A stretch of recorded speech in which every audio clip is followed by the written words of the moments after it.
I was just saying that I was surprised at who the writers were for this movie, because there were 4 of them. And one of them was the director of the first 2 movies. It seems like this is his baby, this franchise. Mm-hmm. Like if he's not directing, he's usually producing or he's involved in other ways. So he was part of the writing team. Then you had this John Hlavin and Allison Burnett, 2 dudes primarily known for writing this movie. But Allison Burnett has a lot of writing credits. I just had never heard of any of the stuff he had written. But then the 4th writer is J. Michael Straczynski, and he's a famed writer. Name sounds familiar-ish.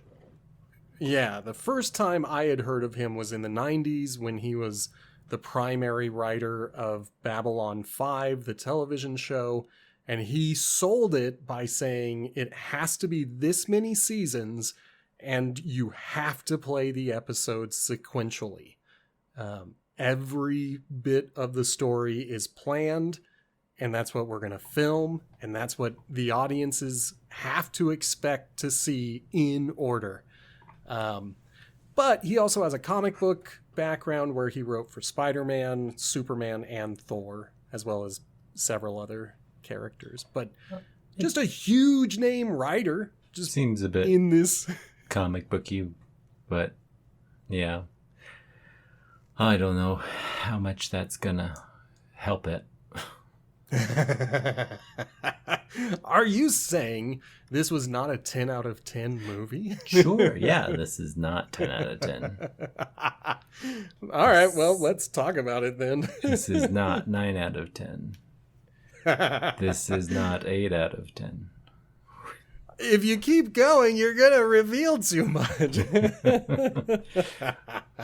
Leave something to the imagination. I guess it could be 7 out of 10 in some universe. Yeah. Let's play in a world where this might be a 7 out of 10 movie. Who knows? Maybe. Yeah. Let us begin.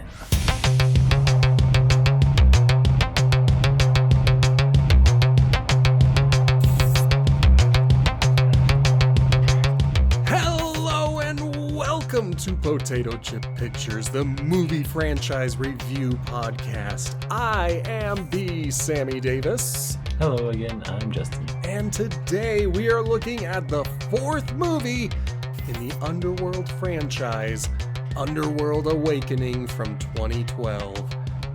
It had the largest budget of all of our movies so far, coming in at $70 million. This will remain the largest budget for the franchise, but it had a return of $160 million. So the largest that we have seen from this franchise in terms of box office returns, you know. Yeah. I mean, that's not... I don't know if that's impressive or not impressive. $70 million. Well, and that's, yeah. And then they returned 90 more million. I'm looking at their other big success in terms of profit.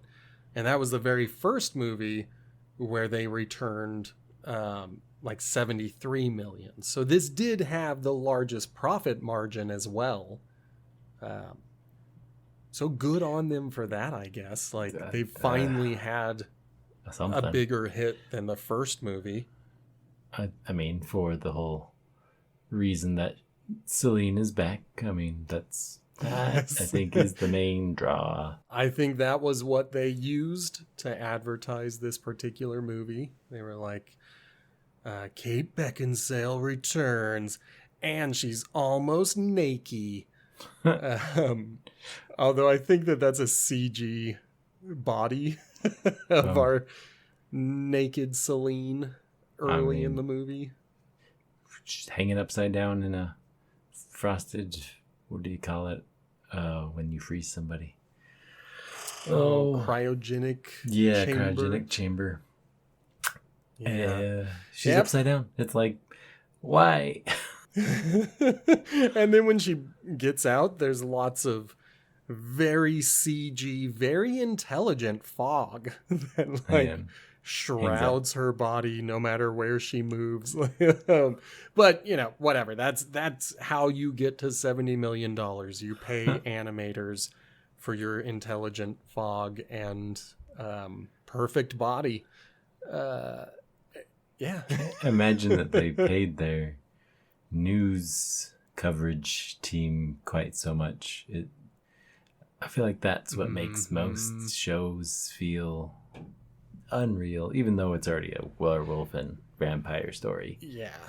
The initial bits where they're talking about the purges and whatnot, just it always hits like a video game newscast. Almost felt like Last of Us, just sure. a bunch of news clips to get us caught up in the time between. I think I've taken some of your criticisms from last time to be like, well, she's been asleep 12 years. What are you talking about, Mr. Vampire? Later on. Yes.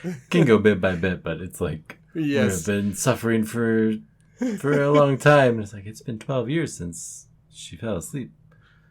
I'm confused.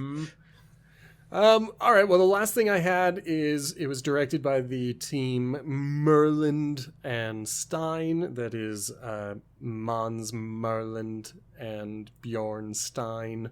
And then, of course, I already mentioned the writers. But yeah, let's jump into it. We've got this very interesting opening because it simultaneously embraces all of the old lore and essentially says, nobody cares, we've got a sci-fi movie to get to.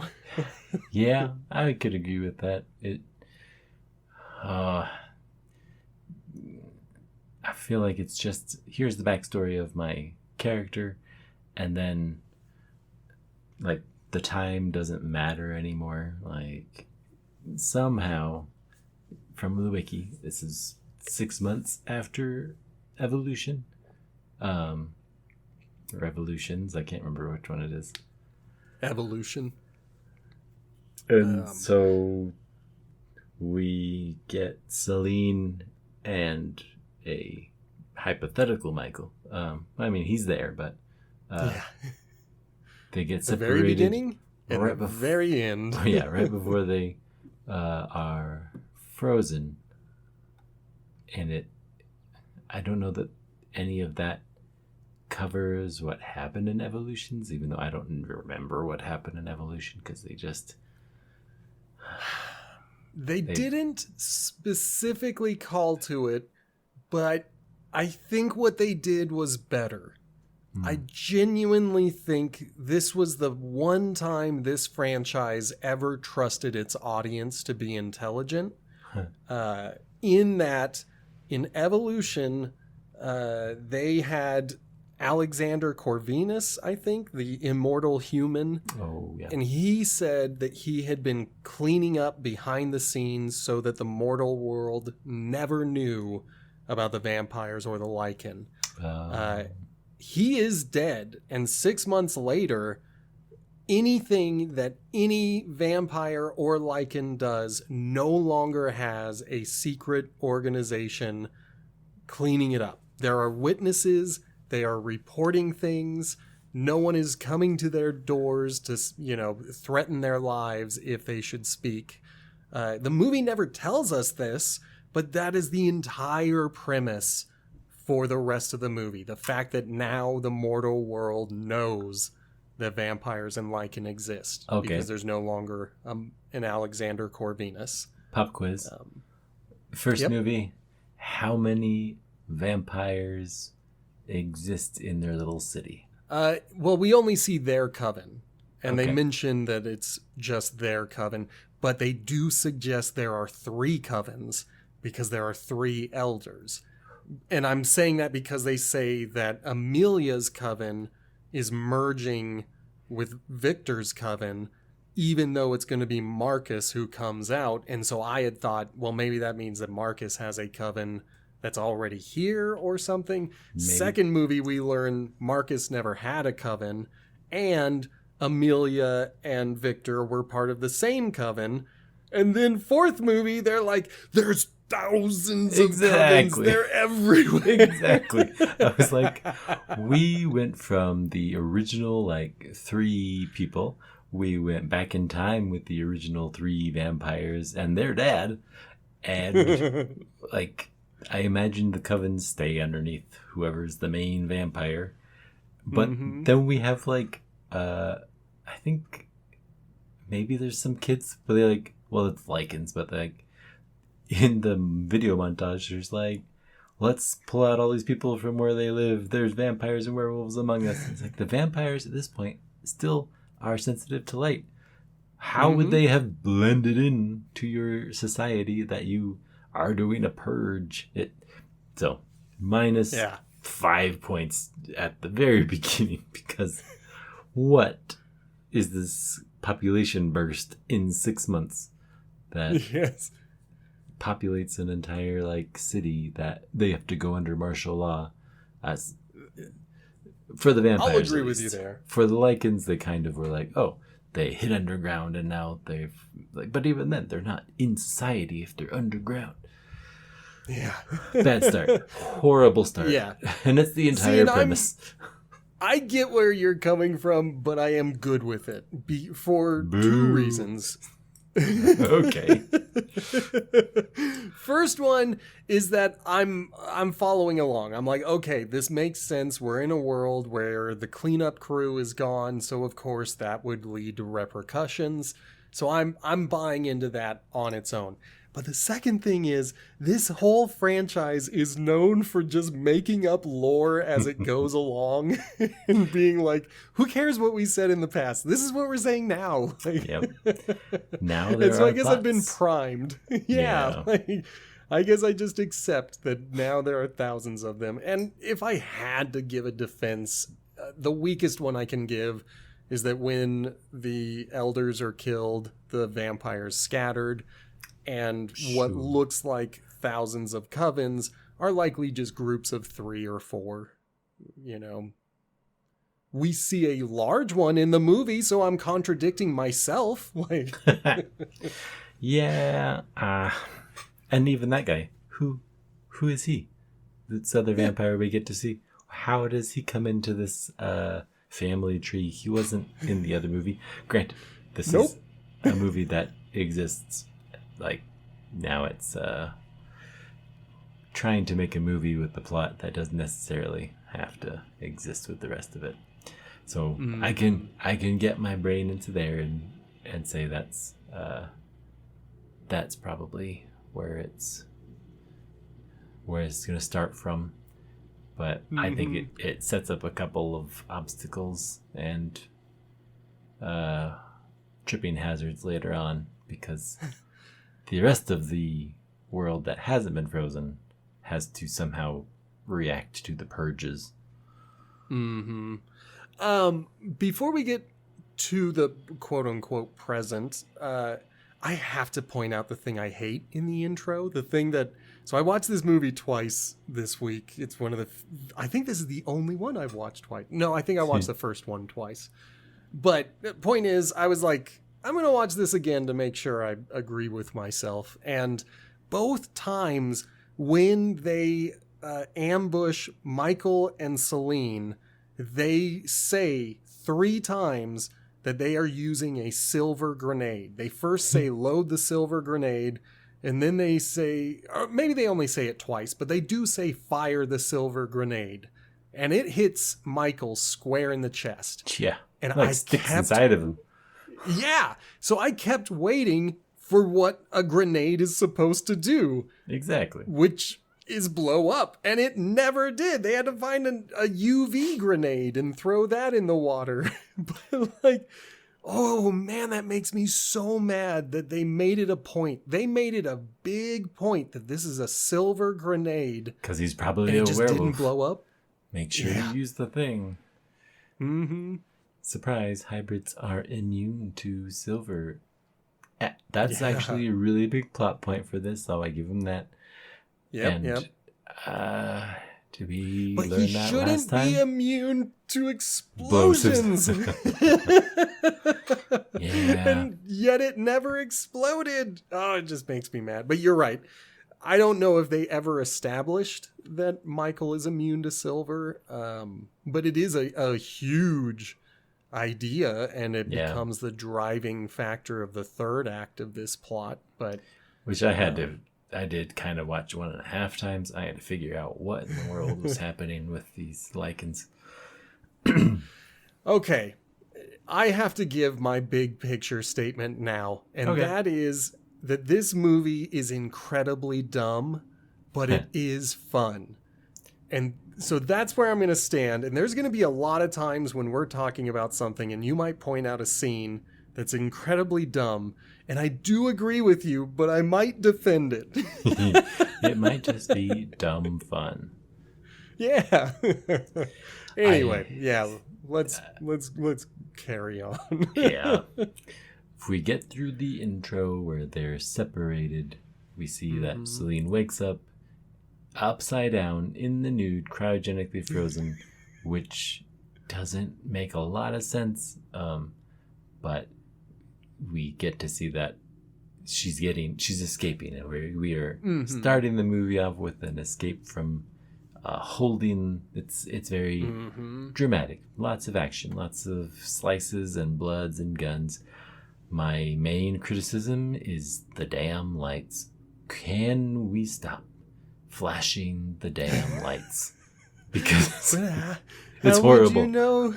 How would you know it's vampires and werewolves if we didn't have horror lighting? Like, once you notice it just keeps flashing in order. Oh, yeah. I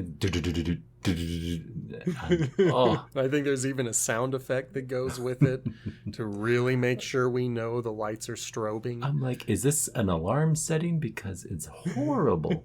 You want light to see what you're doing if you're trying to evacuate. So we start off at the beginning with horrible light. I like the escape, but the one thing that irked me in retrospect is the fact that these are definitely human guards that she is escaping from.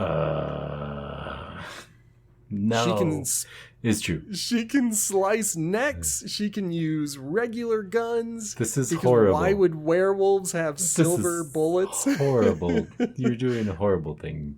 You ruined it again for me. I'm sitting here like, I shouldn't say this, except it irked me so much. Like, the second viewing. In the escape, I'm having a good time. She breaks a dude's arm. She stabs another dude in the head. She gets a gun, and she's starting to do her cool gun thing that she does. And then she gets to a hallway. I guess this is before she gets the gun. She gets to a hallway where she's got her little scapula. What is that called? Scalpel. Thank you. I was sitting here like, what is that tool? The thing. The thing. So she's got a scalpel, and she holds it underhanded so that, she can use it to start slicing necks. And she does 5 slices. Like, they show us every single person who gets their neck sliced, and it's not a good effect. I don't like it. Like, yes, she's fast for the first time in this franchise. She has demonstrated vampire speed. But, then she just does the same move 5 times in a row. And I'm just like, lame. Do cooler stuff. Break someone's arm and stab him in the head. That was cool. That was pretty cool. I mean, maybe that hallway falls under dumb fun because it is just dumb, and it it's a distinctive visual. I have seen that when people show clips of this movie. Her sliding at the end with blood at her feet and everybody having blood below them. Like, it's a very good image right at the end. It's just that 5 slicing of necks where I'm like, come on. Do we have to see this again? We do. We have to see it for everybody. Slice. Yeah.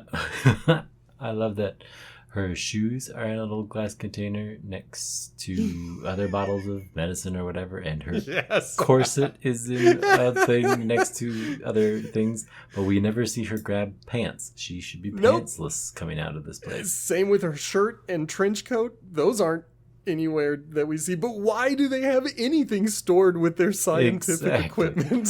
For 12 years, apparently. Like, that's the timing is only 12 for the main reason of the movie, but we'll get there in just a second, because she's been released and she's escaped, and she can manage to shrug off a bullet to the forehead. And get no memories from the bite that happens there. Which threw me. I'm like, that's 12 years of memory that she should get. Because remember, we now have perfect blood memory, and we will have perfect blood memory later on in this movie. Exactly. I guess maybe they're trying to tell us that only vampires have blood memory and humans don't. But I really have a hard time believing that. It should be blood just has memories, but whatever. I'm fine. Whatever. Yep. Let's introduce our next character, which is a detective that doesn't believe that Lycans are still killing people. Later on, we find out he actually does believe that Lycans are still around. But I don't know what to make of the detective. I didn't love him, but I'm glad he's here for the ride, because she needs somebody, because Michael is not in this movie. Finally. We got a Celine movie without Michael. Holy crap. It's so appreciated. Second viewing made the cop better. Genuinely. So knowing that he did believe it, when we get to that first scene and he's like, look, there hasn't been an attack in years. Don't report this. Trust me, it's going to become a whole thing. Like, I'm hearing on this first viewing, I'm like, okay, so like he's just a grizzled detective who doesn't want to do his job anymore. Like, that sucks. Second viewing, I'm like, okay, he's been burned by the system. He's been yelled at for reporting something. The thing that didn't work on both viewings, and frankly got worse the second time around, is his young partner, who's in the movie for 2 scenes, and then we never see him again. You don't have to have your partner with you all the time, right? People don't do that. Yeah.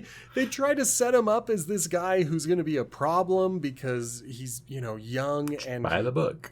Yeah, and so he's going to report things, and that's going to, rattle some chains. So clearly we got to pay attention to this, but he doesn't matter in the movie. He'll show up one more time, and then we'll never see him again.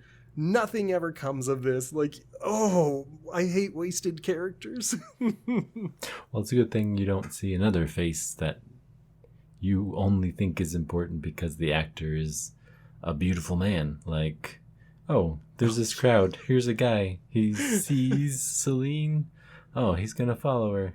It's, At least he shows up a few times throughout the movie. He is in every act of the movie, so I will give that character credit. It just kind of like happens that he's at this underpass, overpass, or wherever it is, which it's the movie. It has to happen. So, okay. I don't even know his name. Dave? I know David. Thank you for saying it, because his father, played by Charles Dance, says it the most. I don't remember. I love Charles Dance. I'm glad we always get some high caliber actor in this franchise. Tell me Charles Dance's character name, as I have no idea. I don't know if they ever said it. I can cheat by looking up the cast, which I have pulled up. Okay. It's Thomas. I don't think they ever said that. Yeah. I don't remember anyone saying that name. That's a far cry from Victor and Marcus. Yes. I mean, fine, whatever, Yeah. whatever. I'm nitpicking now because I'm Yeah. disappointed in this fourth movie I never knew existed.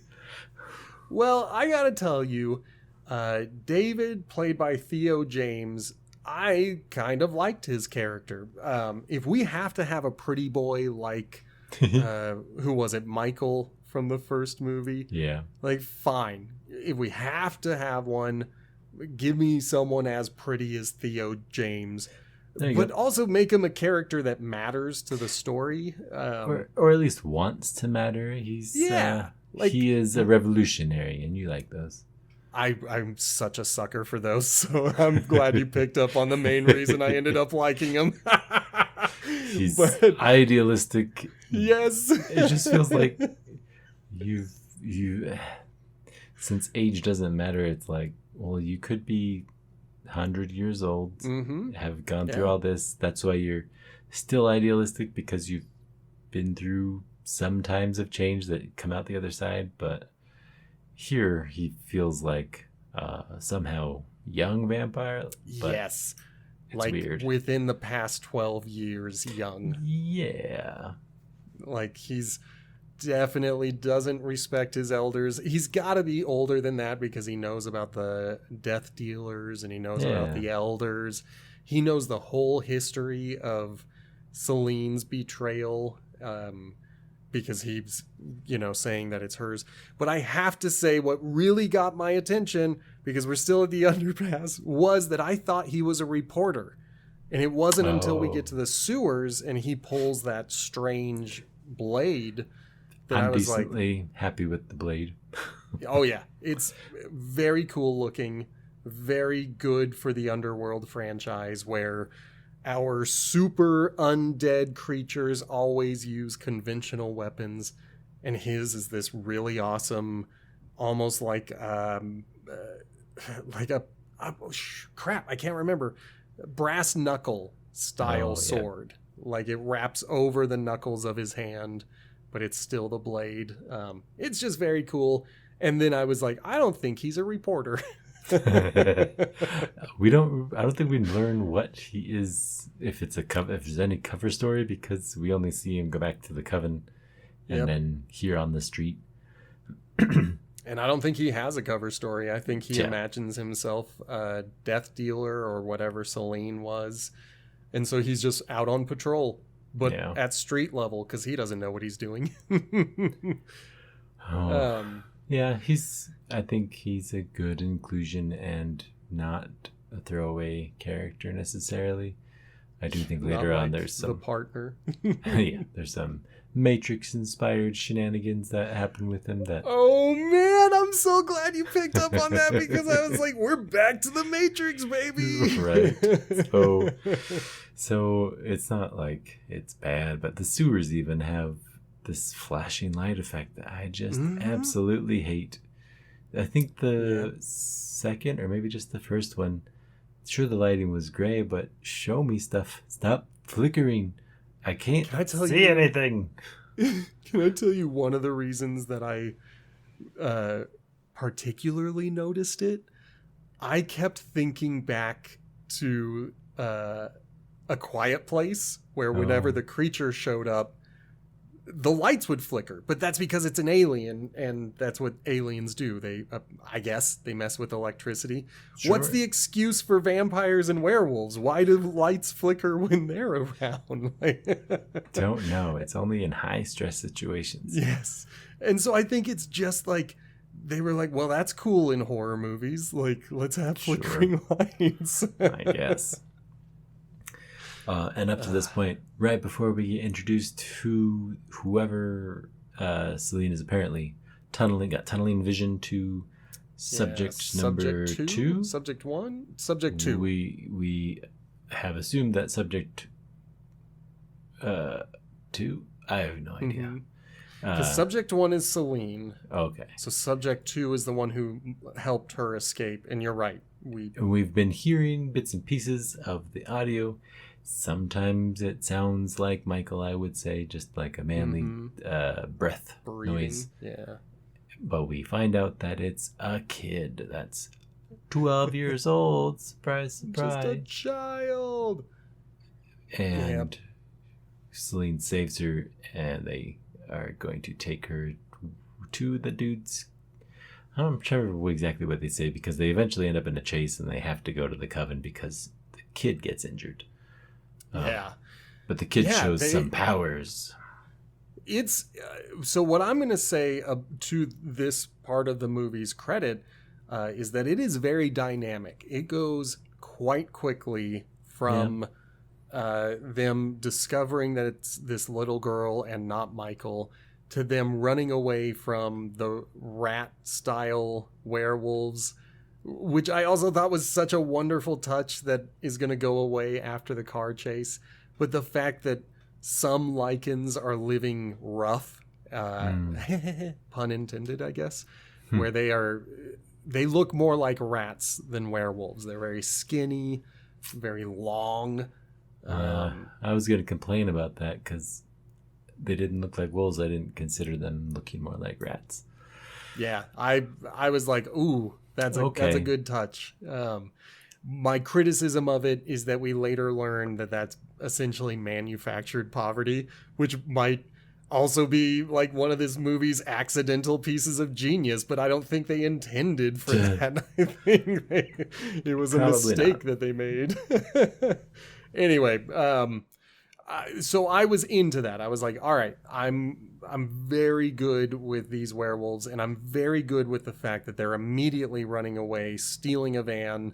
I don't love that you can just use a knife to hot wire a van. Start the car. Yeah.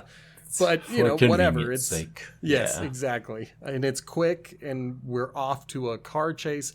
And minus the werewolves jumping on the cars and the cars barely reacting, I think it's a pretty capable chase scene. I love every time the van hits another car, and it's such a physical, real wreck. Like the first time they turn onto the main road, they hit a car on its side, and you see that whole caved in side, and I'm like, wow, that's a really good car accident. Like, so I enjoyed that. The cars themselves were fantastic in this car chase. The CG werewolves kind of detracted from the entire thing for me. Yeah, they end up getting to the van and taking bites out of people, but all the car hopping, I feel like they were meant to be more massive in the other movies, and you'd see damage from where they are, and they can crawl on walls, and like I mostly was expecting them to be able to run as fast as a car, instead of which they absolutely should do. Right. Celine tries to run over Lucian in the first movie, and he chases after their car at like 30 miles an hour. That's what I was going to say. Like, if a wolf can run at 30 to 40 miles per hour, a werewolf can surely run faster than that. And plus, it's undead, so it doesn't worry about things like exhaustion. So it can keep a faster pace anyway. And they're driving in the city. Like, maybe they're getting up to 50 miles per hour, but then they're right in traffic again. So I don't think they're going much faster than 30 or 40 miles per hour. So, yeah, it's crazy that these werewolves need cars to jump on. And then, like you mentioned, it doesn't seem like they have a lot of weight. Only the close-ups seem to bounce when a Lycan gets on it. Whereas, like, the distant shots, there's one in particular I'm thinking of where a werewolf jumps onto a car, it doesn't react, and then a second later they start swerving. And I'm like, oh man, if they had animated it so that the swerving started right when the werewolf landed, I would have believed it. But the werewolf lands and the car is fine, and then they start swerving. And I'm like, you chose to animate that. This is weird. Maybe just a half a second closer. Work out, maybe.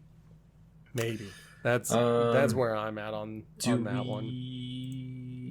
Do we find out that this is Celine's daughter in the car?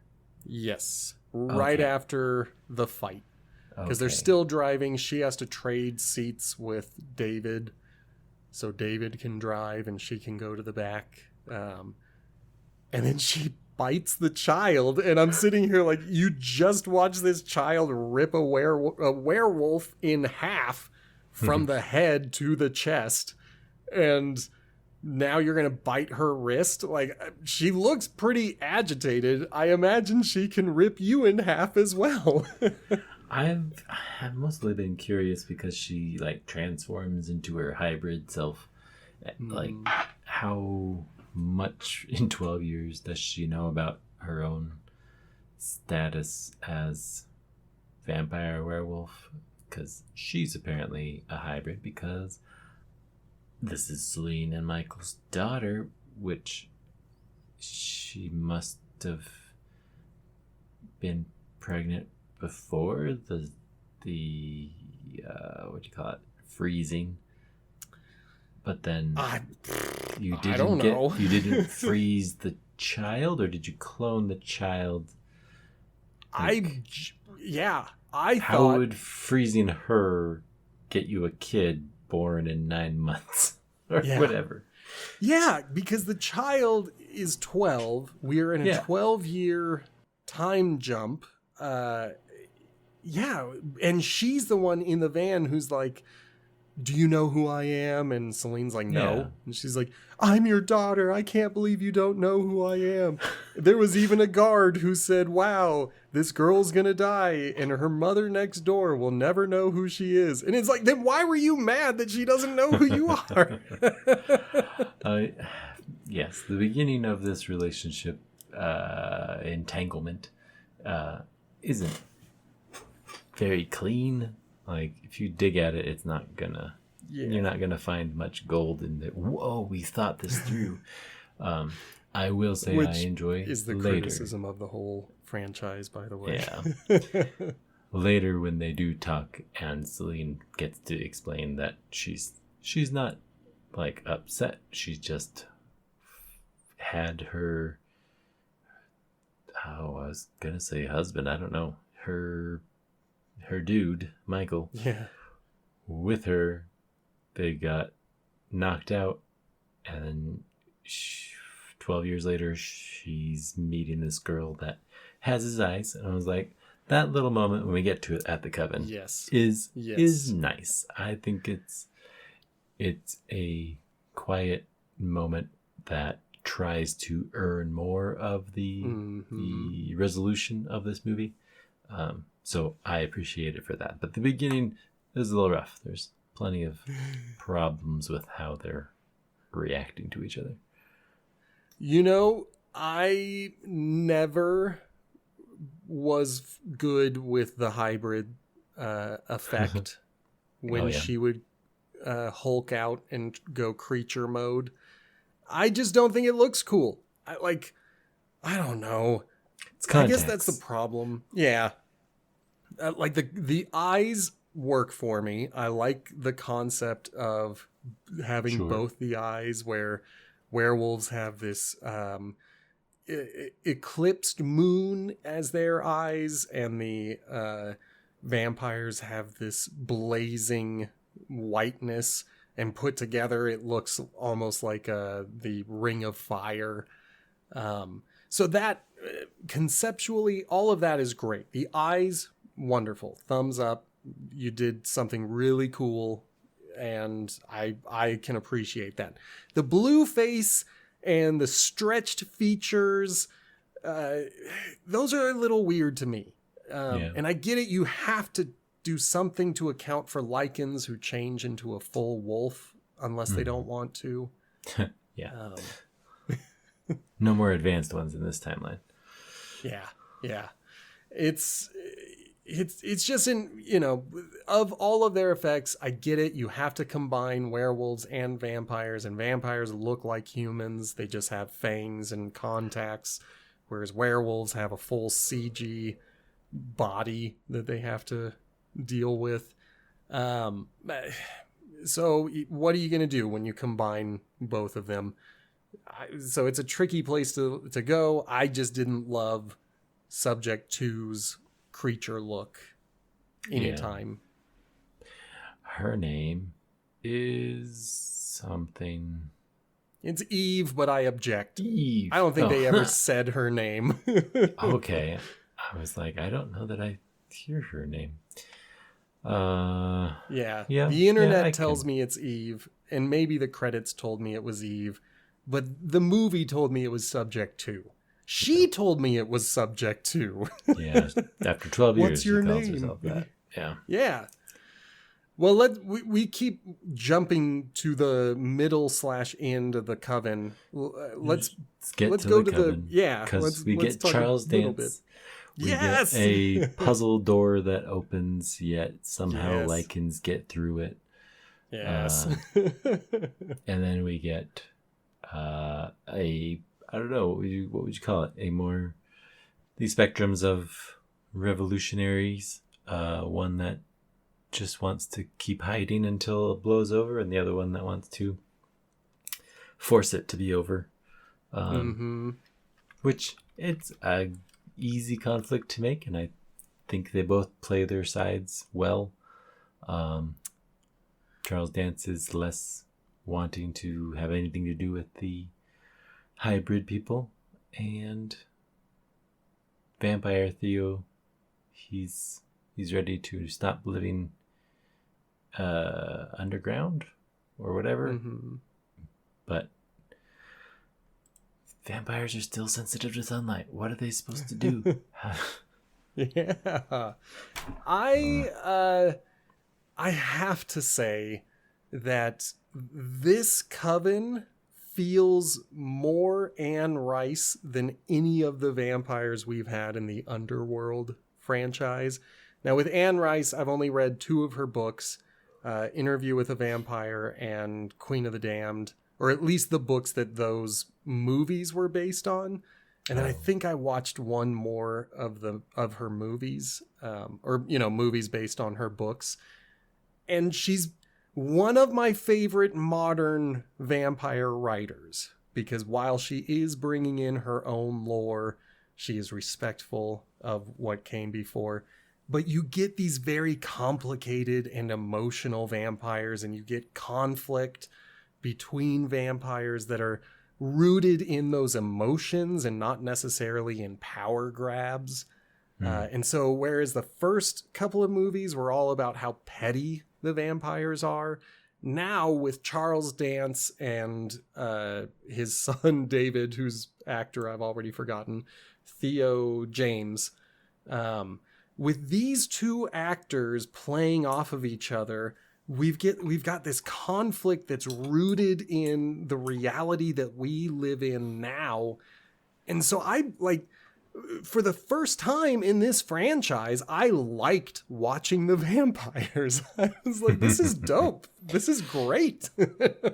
Yeah, first one wasn't great. Second one, yeah. Third one, what even happened in the third one? Oh, that's Lucian's story. Yeah. Oh, yeah, I can agree to that. It doesn't help my rating, but it does help mine. I'm mad that the Lycans get into this coven place after. I'm mad at something more petty than that. Oh, okay. You go. I'm mad that they have conventional munitions. Because I don't know if anybody told this to the vampires, but silver bullets work on Lycans and humans. It's crazy. Bullets. Yes. You only need to carry one type. Yeah. Turns out just the fact that they are bullets make them work. That's funny. So I was just why do you even have to switch? Never carry conventional munitions. I know that I was surprised because I didn't expect Lycans. I know they were chasing them in the car, but it was the antigen people that were looking for the girl. So second viewing, easier to pick up on how it had to be, because the twist in the third act Yeah. These Lycans are all coming from the antigen people. So that's why Lycans show up, because they want her back. That was confusing. I was expecting humans. Then they switched to silver bullets. First viewing, it was shocking and kind of irritating because I was like, why are there not only Lycans, but massive healthy ones when you just showed me these rat-like diseased ones and you told me that that's the Lycan? Like, yeah. So first viewing, I was so angry about it. Second viewing, I was like, you know what? Now that I know what's coming, like, this really is a good surprise for our characters. Yeah. To be like, they don't know. You've been waiting for humans, and it's werewolves that are coming through that door. So, second viewing, I'm a little bit better with it, but I still will say, from an audience perspective, it feels like the movie keeps lying to us, and it's going to continue to do that. Yeah. Yep. So I guess in this act, the women, or I guess she's 12, so the women and young woman and the girl. Yeah, the girl. They do get their little family moment, which I said earlier I enjoyed, and I feel like it helps their plot move along. And I'll second everything that you said earlier, just to bring it back and point out that for this movie, the mother-daughter scene might be the best scene in the movie. They really did make a pretty genuine and good scene. Yeah, because it makes sense from both of them, and that's why it was rough earlier. And here we're like, okay, we understand each other, and we're going to try and protect each other. It's like, yes, excellent. This is a wonderful surprise daughter resolution. Yeah, and I'm glad we don't have a typical angsty teen who's just gonna hate her allies for no reason. So, second to that, the timeline problems get me upset because not timeline in the movie necessarily, but Vampire Theo says, I'd heard about death dealers, and they how does he say it? Something about like they were inspiring, essentially. He's glad that there's still one that exists or something like that. And it's really petty line. It's the same thing with the medic that they have sees the kid's eyes when she feeds, and is like, they do exist. And it's like, yes. Why? You guys know Celine and you know Michael, I assume, by association. And you thought that Charles Dance does. Right. He was like, he knew exactly who Michael was. So why didn't the doctor? Yeah. So it's a bit like, here, audience, guess what? It's credible. These people didn't know they exist, so we got to tell you about them. Or death dealers. We haven't really had any reason to mention death dealers because that's what Celine was in the first movie, which seemed like she was the only one, which it's just the job of killing Lycans. It felt like death dealer was supposed to be like Blade. You are specific killing machine, but everybody else also has guns, so Lycans can be killed by anybody. And frequently they just send everybody to do, the military jobs. Like at the beginning of the movie, if there were death dealers, there were 3 of them because Celine had 2 people come with her. Oh, yeah. But both of them get killed right away. Yep. So the callback, again, just feels like a audience. Remember this cool thing. Remember, she's here, and that makes it cool. Like, okay. Were you here for the original? Well, we remember the original. They finally tell us that Celine has hybrid blood with Michael Corvinus. And after the battle, we got to get to the Matrix. because that's where it pays off. Well, I don't want to skip the super cool CGI whip that I enjoy for 15 seconds, and then we never see again. Unless he brings what I'm it going to back out say later. to the whip's credit, no, he never does. But this franchise inadvertently has shown us how stupid the whip is as a weapon of war. Because in the first movie, we had the double whipped guy who got his whips stuck and then was immediately killed by a Lycan.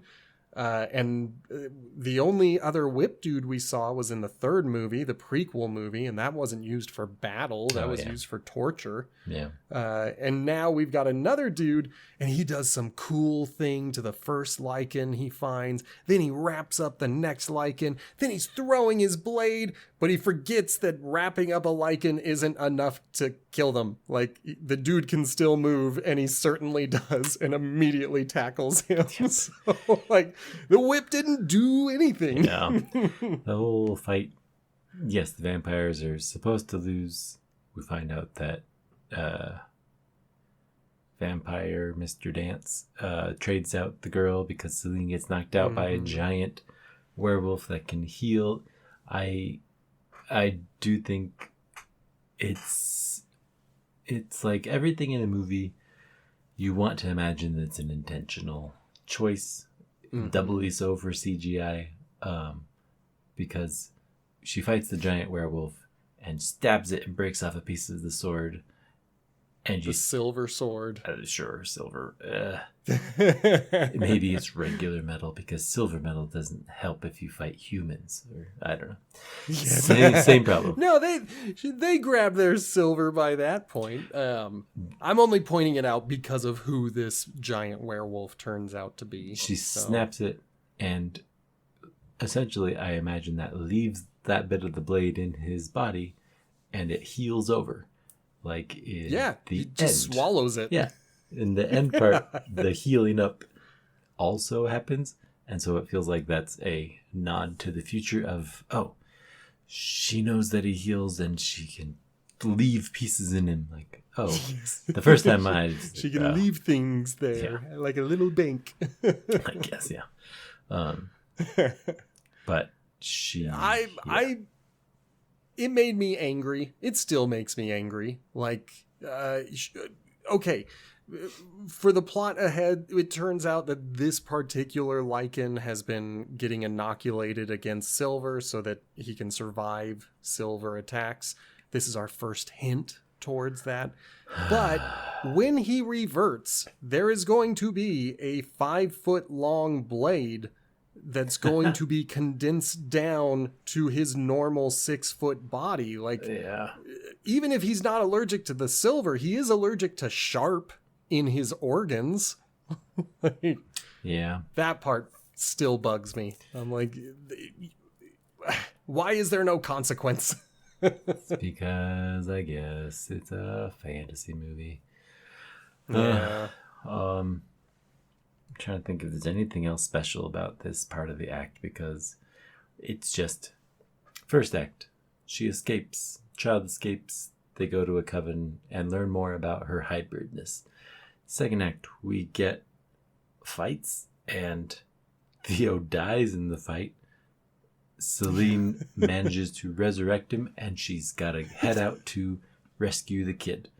So those are the 3 acts. I mean, that's I will agree with you that the revival of David, played by Theo James, since we're going to go back and forth between David and Theo. Forget his name. His revival, we'll just say it. Celine comes in, she has an argument with Charles Dance because Charles Dance is brilliant. He sells the entire thing. It's such a weak script and he is so good with it.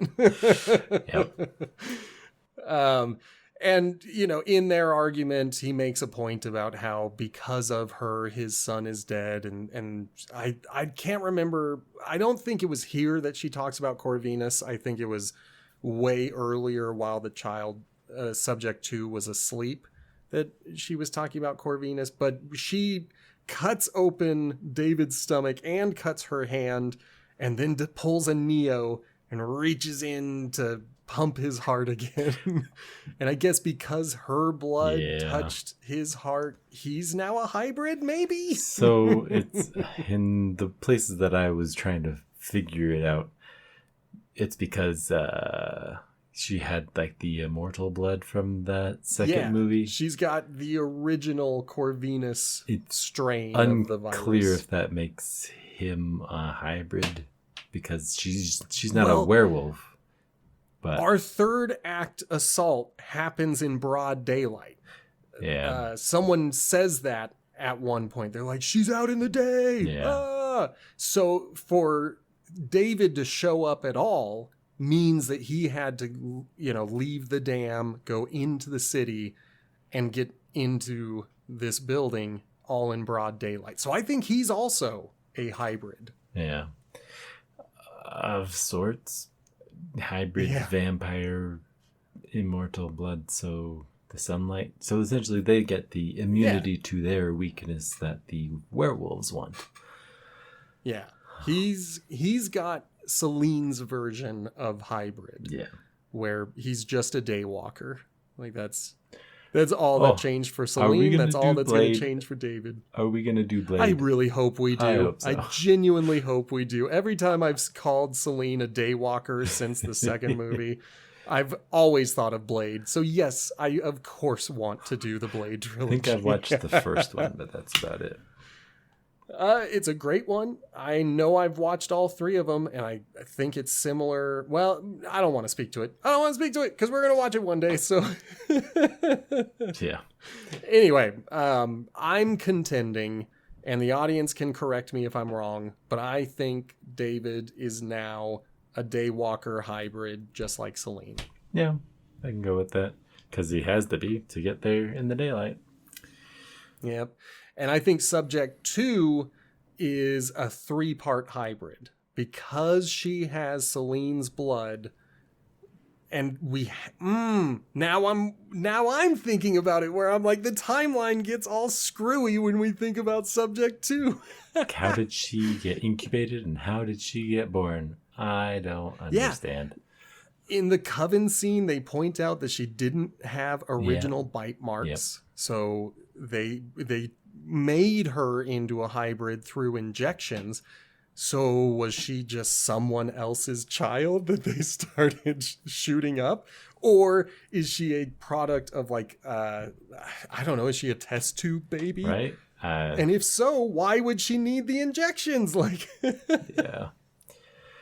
Yeah. I mean, as a thing that I've thought of, not related to that, but throughout this whole bit, I've enjoyed that her main prop, I guess in the video games, Lara Croft has pistols that she holds two-handed. Mm-hmm. Her machine gun pistols are back. They held on to those for her. I had a revelation. At least this is my headcanon. I have no idea if this is real. She's using, at the beginning, the guards' regular-ass pistols, but she's firing it like it's one of her machine gun pistols.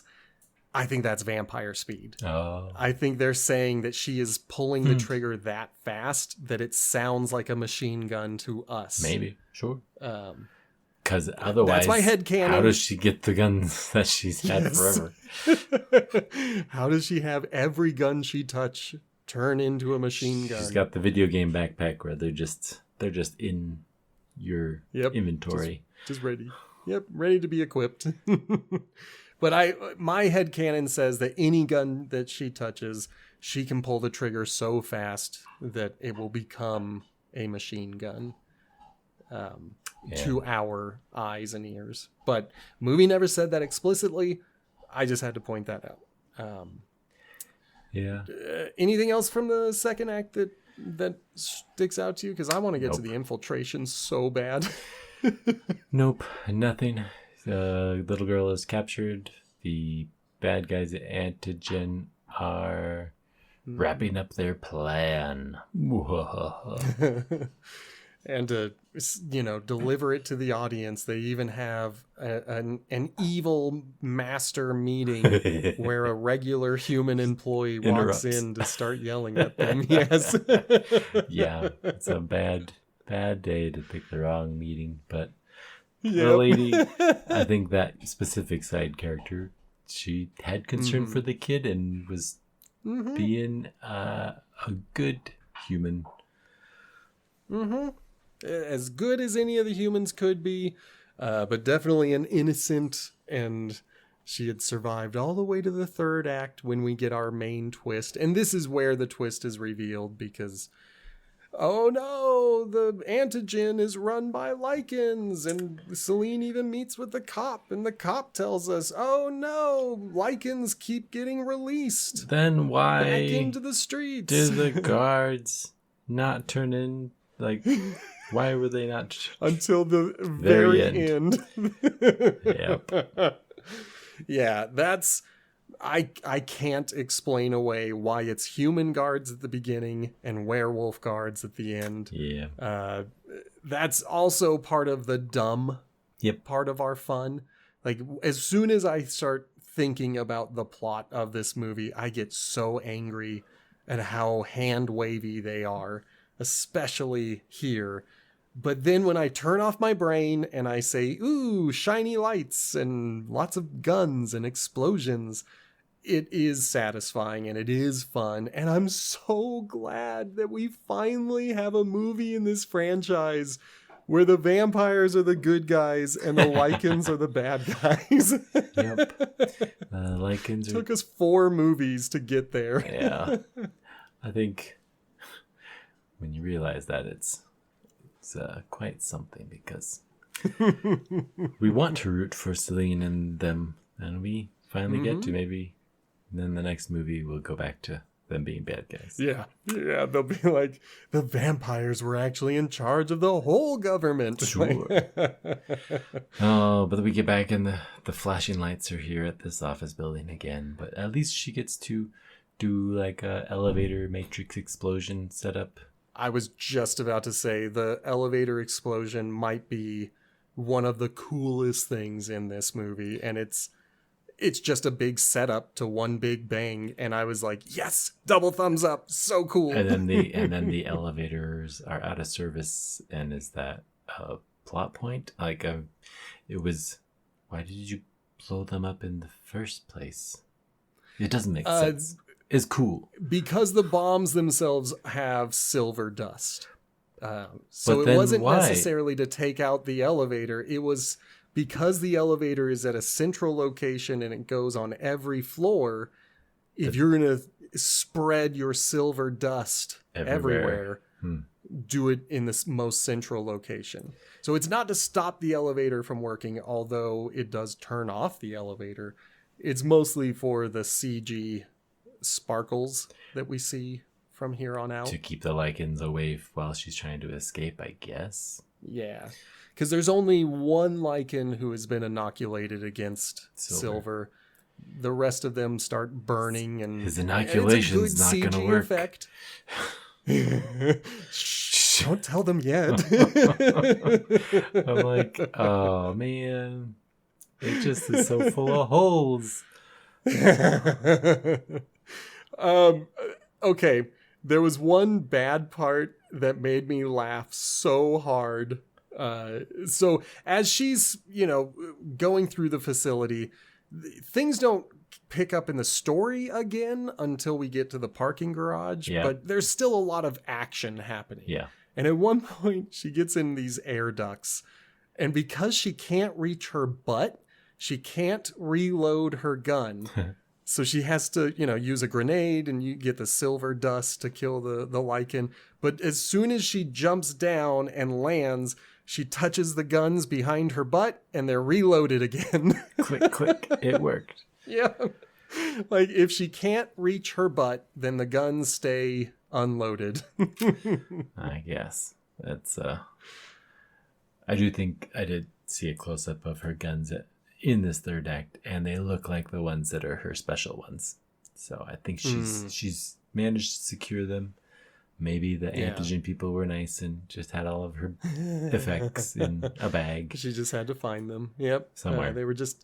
They were tucked off in the elevator in a secret latch. We didn't get to see that part, but while she was going up the elevator, she did a couple of side missions, because this is very much a video game as a movie. Yeah. Parking garage. I do think it's a lot of fun, crazy, spicy action. Like, let's cut and bleed, and everybody gets super gross. For some reason, the Dr. Werewolf doesn't fully transform. He goes to this like mid-transform sequence to fight. Looking, man. I can't remember. Somebody gets decapitated by Theo because he shows up with the shotgun. Yep. And I think Celine is mostly just getting beat up by the giant werewolf. She throws around. Yep. You should count how many times she gets thrown on a wall into this movie. Like, oh yeah, she is bodied, particularly in this last fight, but throughout the movie, almost any encounter with a Lycan ends up with her getting thrown against a wall at some point. I thought briefly that the guy playing the super Lycan, I thought he kind of looked like Coldplay? The lead singer of Coldplay. Exactly. Yes. 100%. So I'm sitting here thinking, like, what's with this franchise hiring actors who look like the lead singer of a band? Right, exactly. We'll see what the final movie, if they pick someone from 2015 or something. Are they gonna? I mean, I'm sure they're gonna bring back Scott Stapp from Creed, but we won't have the lead singer of Coldplay anymore. So who are we gonna get as our new lead singer? The final fatality between the two of them. So the doctor gets some. I was gonna say there are two great fatalities. Mortal Kombat type stuff. With him getting just ripped apart, and he can't speak anymore, but she gets to zing him with one of the things that he said to her. And that one was it's fine. Very Underworld, gruesome. 10 out of 10. Good job. Yes. 10 out of 10 to rip out a throat, spine included. Yeah. Like, it was so gruesome, so Mortal Kombat, so memorable, that this middling fight scene with an unearned villain was made a million times better with that gruesome death. So yes, agreed. 10 out of 10. Wonderful death. Very Underworld. Yeah. Very great. Just loved it. Contrast it with, I guess, the only play that Celine had to herself was to slash open another dude's upper stomach, lower chest, and she punches in a silver grenade there, which is something that the inoculation couldn't handle, because he heals instantly, so the grenade gets stuck in there. His insides don't heal instantly, or they are vulnerable to silver. I don't understand. Well, I don't know if it's necessarily that it's the silver does eventually take over and create that body horror towards the end, but I think the explosion itself is what killed him, because he goes from this panicked look, then he transforms to werewolf, and he goes to another panicked look, and then the explosion happens, and he has this dumbfounded, responseless face, and his arms go limp. And then seconds later, the silver starts to spread throughout the whole body, and we get the body horror. So I'll agree with you on the final body horror part. I guess exploded silver is enough to kill someone who's... I'll agree. That's weird. To die. He's supposed to die, so he has to die. That's about it. I loved the imagery of it. I genuinely did. So for me, yes, kind of dumb, but 8 out of 10. Setup doesn't work for me as well, but payoff did. I was absolutely giving thumbs up to the explosion and the body horror. Yeah. So essentially that ends that set of Lycan threat to the group, but they still have to get away. Yeah. But just like with real life corporations, all you have to do is kill like the main guy, and then the whole corporation never exists again. Like this company that has major government contracts throughout whatever country it is in is just gonna die overnight because the main scientist is gone. Yep. And the secret dude that he was testing and inoculating. Yeah, he's gone too. And that's all we needed to get rid of to kill a whole organization. Just forget all about the investors and all the other werewolves we had in that, bad guy meeting. They don't exist. They're fine. They're fine. At some point in this third act, Celine comes across Michael also upside down because hybrids. I feel like hybrids should be sideways or something, or diagonal.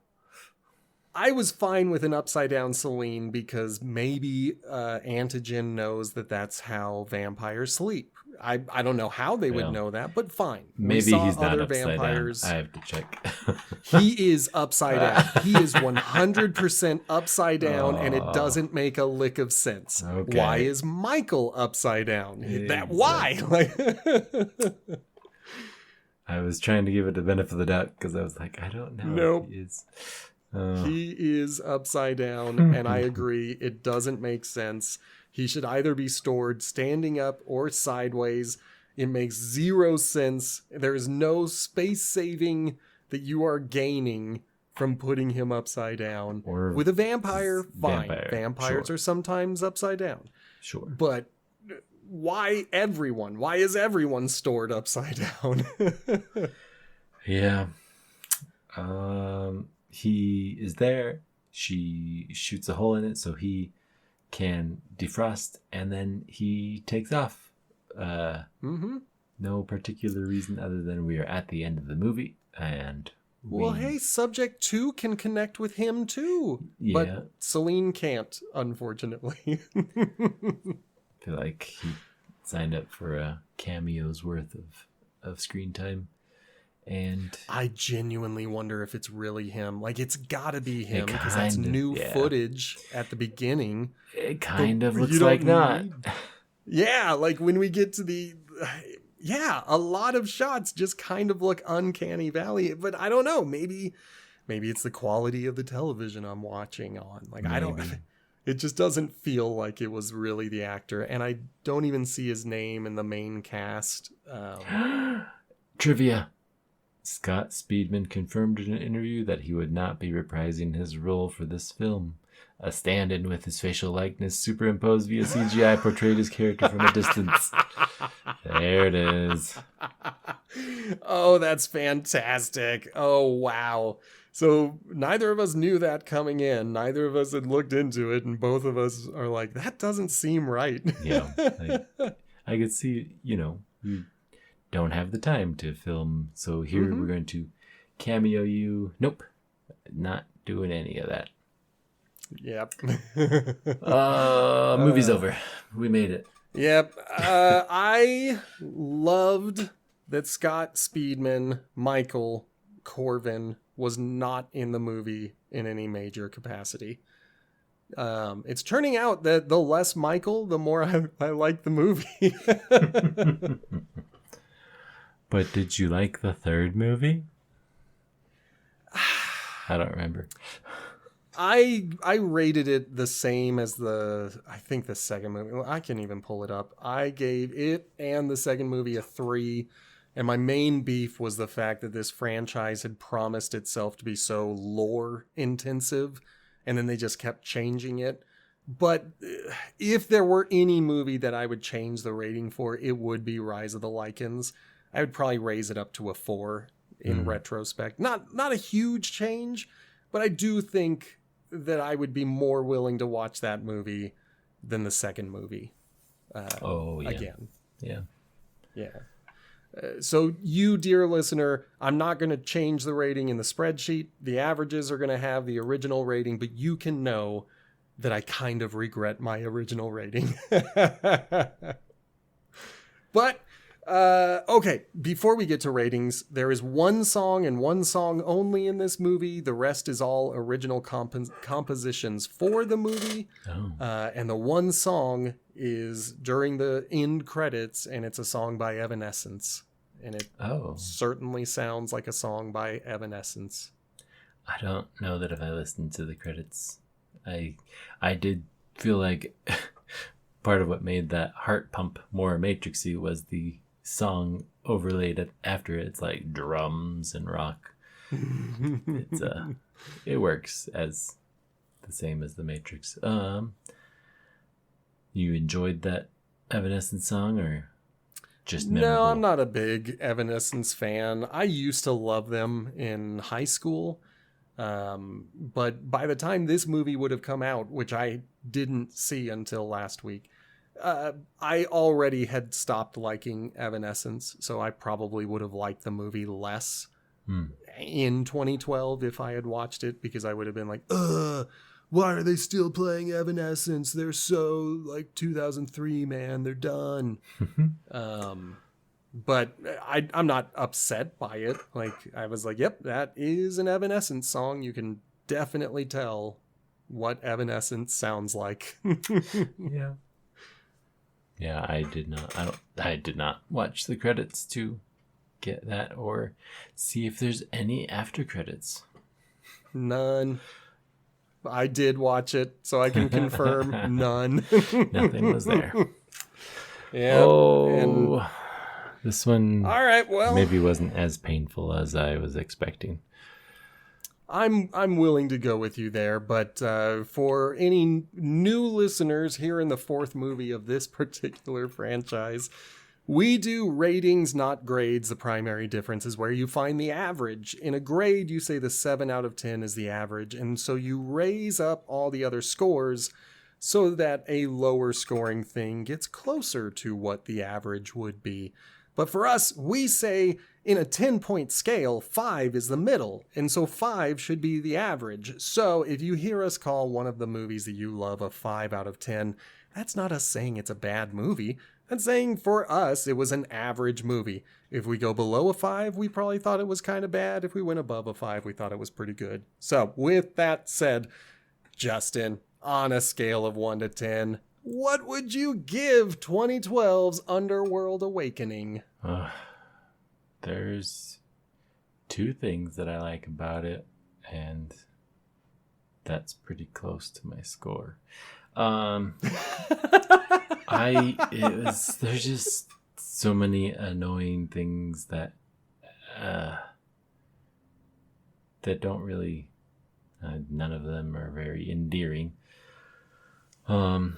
Because it's still vampires and werewolves, it's still a story of them struggling. That's why it's like, oh, they added humans, but eventually it just becomes another werewolf vampire conflict, which that is their jam. That is what they are doing. So successfully twisted on their plot side. Just trying to justify it to myself because I'm stuck between 2 and 3 because it's just not a great movie now. I can see it jiving well with the greens and whites of the Matrix and the pale grays and whites of the Matrix in 2012. I can't remember when the last Matrix came out of that era. I think it was like 06 or 08. Like, maybe. I don't think it was. I think Revolutions was pretty close to Reloaded, so it had to be like in the early aughts, right? Like, maybe. I don't know. We'll just have to get to that franchise. Yeah. I'm just gonna stick with 3 because 2 feels so low. I don't actively want to never watch this again. I just probably won't. There's some really good for Underworld gore, blood, costumes, makeup, fight, action, stunts. All that is great. I want more. Well, I guess what more do I want? I don't love the Lycans story, which is the conflict. I do enjoy the mother-daughter bonding. I also enjoy that Michael is not anywhere because Celine deserves a movie, but she can't get a movie all to herself because you need a whole cast. But we'll stick with 3. I have kind of a metaphor, like a million years ago. I used to be a solo musician. I would write songs and play them. I even recorded a couple of things. I'm not proud of the work that I did, so that's the reason I've never really shared it with anyone. Sure. But it does exist out there. It's just not something that I usually think about, except while watching this movie. It kind of reminded me of, I don't even remember what song it was, but there was this one song that I wrote that all of my friends enjoyed. And they would sing along, and they had a lot of fun with it. They never reacted that way to any of the other songs that I wrote. And I vaguely remember one of them saying, like, because he was kind of a jerk, but at the same time he was honest, and I appreciated that. He was like, I don't really like your music, but I get what you're doing with this song, and I think that's why people are vibing with it, because it's your best song. And I feel that way about this movie, where I feel like the first 3 I have not enjoyed even a little bit. And then this 4th one came so out of the blue. It just shocked me. It felt almost like a totally different franchise, except that we were still dealing with vampires and Lycans. And I was like, wow, like this really is a dramatic improvement on what has come before, except it's still bad. Yeah. Like it is the best that they've given us to me, but it's still dumb. And it's still got parts that just don't make any sense. And it's what they decided to go with. It's what they said was the best idea. There are threads that go nowhere. There are characters that go nowhere. There are ideas that are set up with no payoff.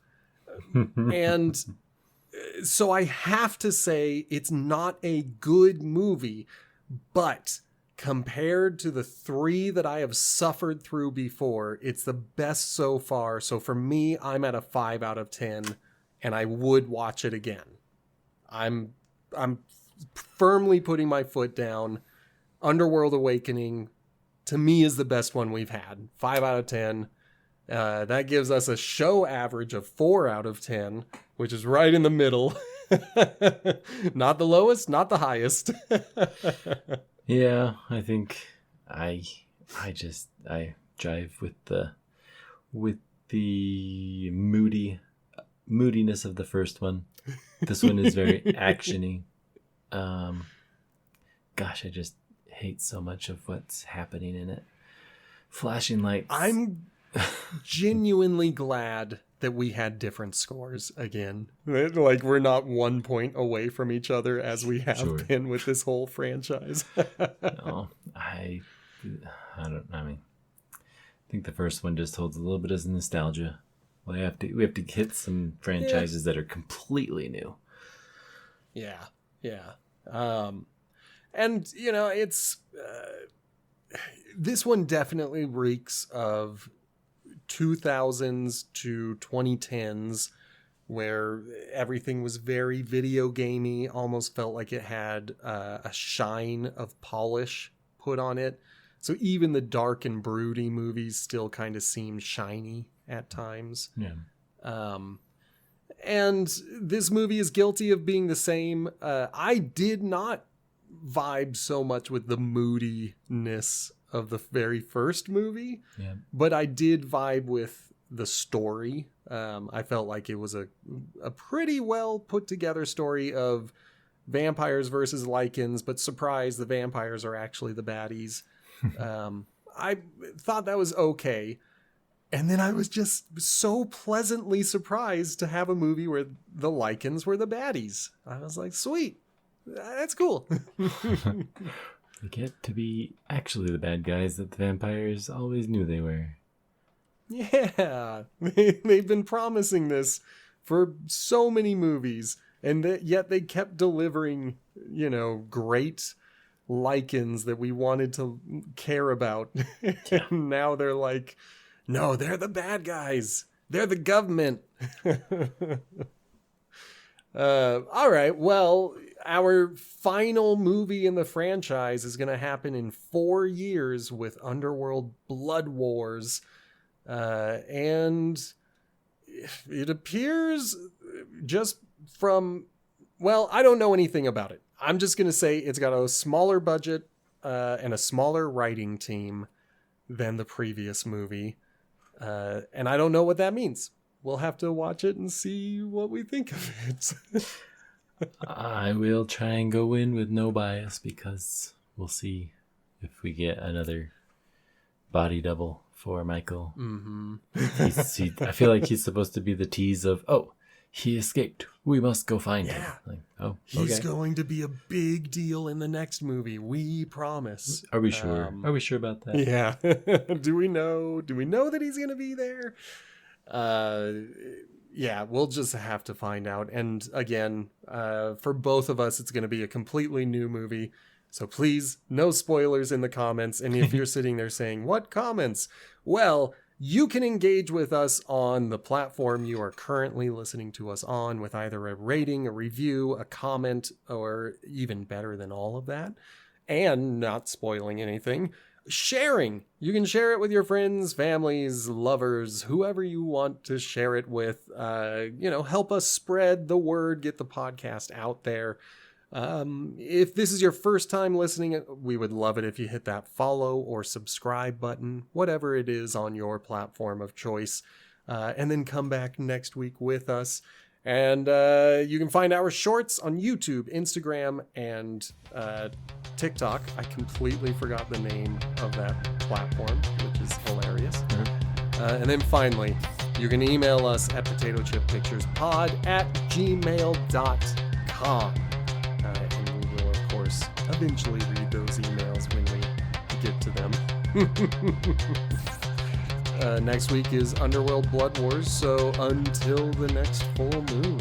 Woohoo. Goodbye! See ya!